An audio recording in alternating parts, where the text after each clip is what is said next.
guys, welcome back to another video. But as you can see, I'm not in my normal place. That's a totally different situation. But today we're gonna time this motor.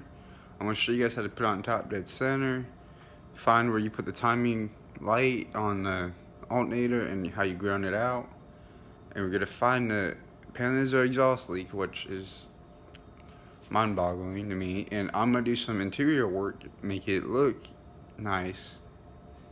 And I don't know if I'm gonna paint it or just drive it as is, just put a new like 3-inch cowl hood on it. And yeah. Alright, so this is when you know you're at top dead center. You're close to lining your timing mark up, the timing marker off the timing cover, the timing chain. It is lined up on mine, which is good. And what I did is I took spark plug 1 out and made sure it was on the compression stroke, and I didn't put my finger in it. I took a screwdriver after I heard the compression stroke, and I came up here and checked if it was lined up, and I tapped it, and I would hear the piston. You'd hear something like that. But yeah, and we're gonna get this carburetor taken care of too, because it's iffy. And I'm gonna get timing gun and show you guys where to hook it up on the distributor and where to hook it up over there and how to ground it out. So right before I was about to time it, I made sure all my wires cleared and everything. So I timed it once before and it needs to be readjusted. And look what I found. It was laying on the header. And it was right up against this one. And I honestly said, you know what? Let's change all the wires. I got new plugs, which I'm about to put in it. And gotta time the motor tomorrow.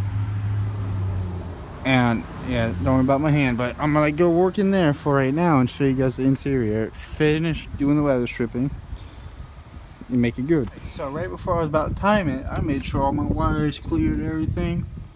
So I timed it once before and it needs to be readjusted. And look what I found. It was laying on the header.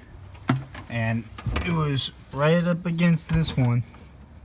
And I honestly said, you know what? Let's change all the wires.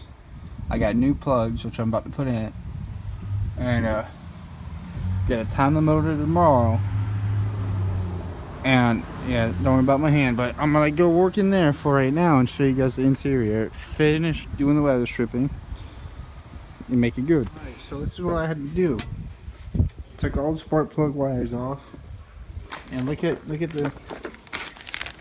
just look at all these. It's not running right. I ordered new spark plug wires. They'll be here tomorrow. And same thing for all these. They're just running too rich. And I'm gonna put new plugs in. They're supposed to be gapped at 35, 0.35, but it feels fine. I'm tightening up all the electrical work because when I looked at it, there was some hitting the header and stuff, which is no good. And we're gonna fix this belt screw I have, and the oil leak is fixed, thank God. But yeah, also I got a rear end we gotta work on too. But yeah, since I got everything I can do with the motor right now, sorry about the wind, but I want to show you guys what I did on the interior so far. I laid the carpet. I'm still working on it. I cut around the roll cage and stuff, make it look nice. I gotta deal with this later. I'm putting the new weather stripping on. That side's done, so it doesn't leak anymore. But use this.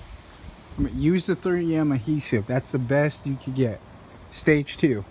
I'm gonna clean up the center console. I'm gonna fix this very soon. And my wire, my the voltage gauge. But in my opinion, the car is starting to look like a car again. And I feel happy to have my seats in, carpet in. I just need seat belts, brakes and stuff. But yeah, we'll pick up after this. I got the new wires ran. It's not as clean as I had it before, which is annoying me, but I'm making sure they're not touching the headers, which is good. They're not. But I really don't get it. Like, ugh, they don't touch. It's not as clean as I want them to be.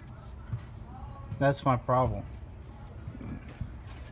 But I'm gonna see if that helps with someone. One of the cylinders might have been dead because I did hear a knock. But yeah, let me find. I got it. Time.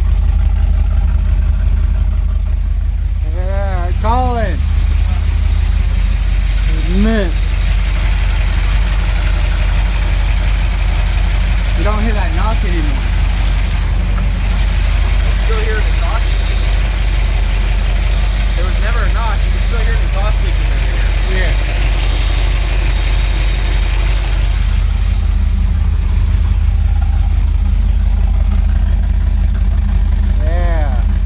Let's do it now. Sounds even better.